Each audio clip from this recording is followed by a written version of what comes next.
Hello everyone, welcome to another review, and this is the Shin Kaguya Saga. I'm not talking about him. I'm talking about this.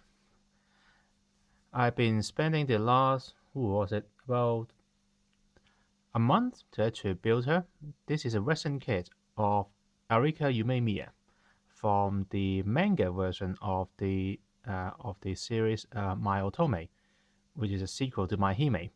My-Hime is a little bit more well known. My-Otome is not as well known, especially the manga. The manga, a lot of people were saying that it's too far off from the original storyline. To me, I personally like the manga more than the anime.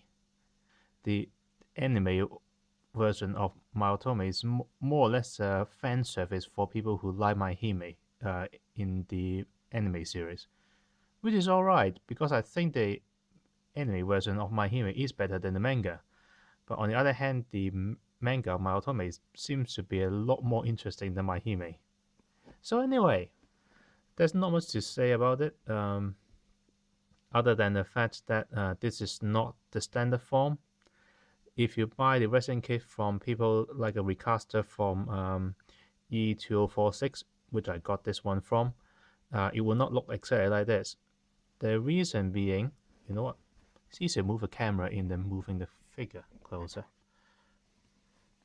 The reason being that I have changed the shoulder. The whole shoulder piece here and here are completely brand new. They are 3D printed.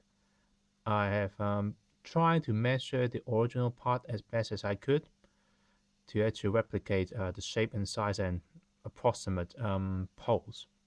The original figure is based on the version 1 of Arika's gear. Her gear continues to evolve, and for the majority of the storyline, she used this form, which is IW version 1.5. There's never a proper name for it, in which half of her gear actually basically evolved and gotten stronger and look much more powerful. Chief of which is the shoulder. The original shoulder was a cloth covering the arm with with the two armbands similar to this but much smaller. So I have, and the evolved form, basically the armband is become much larger. From within the cloth comes the much stronger metal shoulder.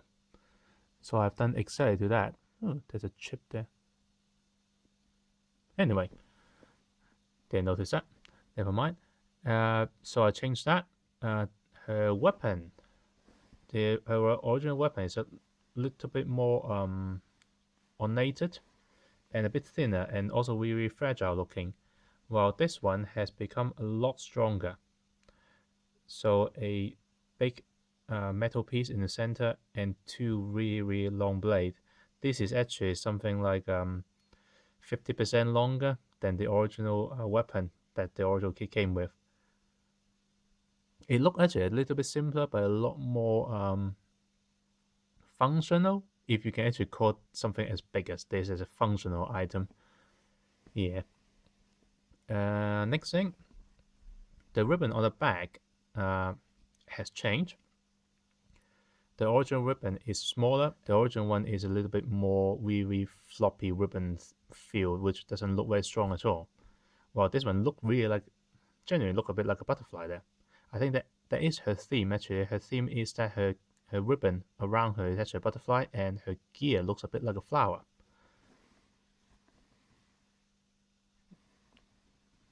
So, and last thing which you can actually see here, I have to move her back, is the tip of the ribbon. All of these, again, these are 3D printed. The original ribbon has is completely clean with nothing at the end, while her evolved form has ornament on the tip of all of the ribbon. So I just printed a rhombus with a frame around it, and I just stick them on. The original surface is a bit curvy, so I had to sand most of them, and you can see that I didn't do a very good job. So I didn't paint it very well at all. Oh well, never mind. This thing has taken me was about a month of painting and sanding and sticking things together. And worse than that, it's taken me something like another month to actually getting the 3D printed parts to actually match the original kit. It took me eternity to actually put her together, but now it's done. She looks alright. Yeah, I'm happy with it. And now it's just trying to find some space on my shelf to actually trying to put her in.